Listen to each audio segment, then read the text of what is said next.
1 2 3 start.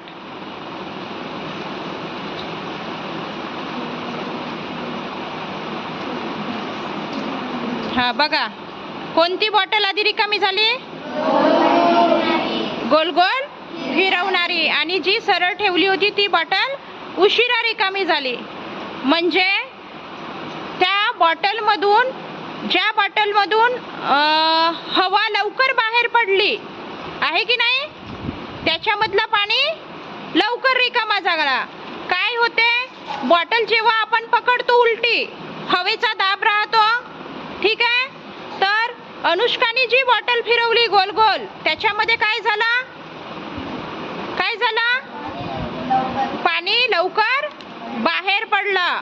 म्हणजे हवेचा दाब कमी झाला आणि त्याच्यामध्ये पाणी बाहेर पडून हवा आतमध्ये गेली. आणि दुसऱ्या बॉटलमध्ये हवेला आतमध्ये जायला काय लागला? उशीर लागला. ठीक आहे. म्हणून ती बॉटल हवेचा दाब असल्यामुळे उशिरा रिकामी झाली. समजलं?